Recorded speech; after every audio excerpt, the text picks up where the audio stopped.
de reconstruire sa vie, pour des gens dans des familles recomposées où il y a déjà, eu des enfants, et de se dire: «Bon».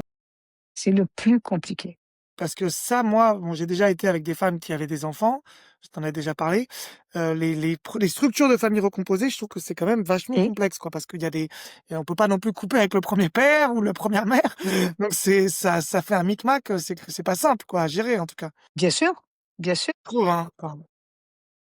C'est exactement ça, d'où l'importance de vraiment, soit être accompagné, je dirais même pas soit être, mais d'être accompagné. Parce que c'est important avec soi-même, on ne fait pas souvent la part des choses, hein. Et alors justement, parce que tu parlais d'être accompagné, je reviens sur un truc que tu as déjà dit, mais je rebondis sur ce que tu dis aussi, sur l'ego. Parce que tu as dit: «Oui, cette femme-là qui t'écoutait pas, qui avait besoin d'un psy».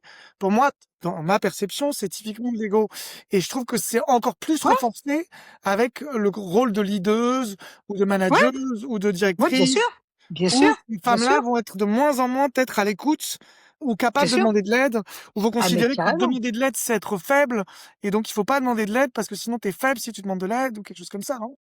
exactement, exactement. D'ailleurs, cette femme-là n'était pas venue du tout, pour un problème professionnel.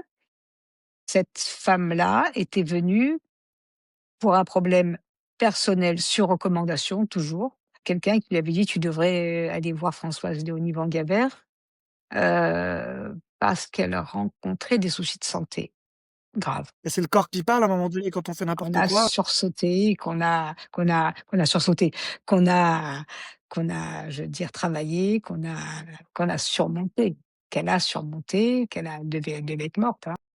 C'est les Elle avait une mots tumeur au cerveau. MAUX qui traduisent les mots MOUTS. Comment et finalement cette jeune femme, au même moment où pendant des années elle s'était fait un trou, un nœud à la tête, et que finalement qui était inopérable et qui finalement, 5-7 ans plus tard, on lui dit qu'elle peut se faire opérer, mais qu'elle risque parce que ça grossissait en plus la tumeur et donc, et en plus on lui dit qu'elle risque d'être,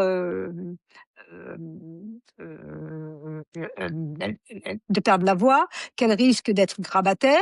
Donc cette femme-là que j'ai accompagnée, à ce moment-là, c'était terriblement dur. Plus le boulot qu'elle avait, puisqu'elle était à très haut niveau.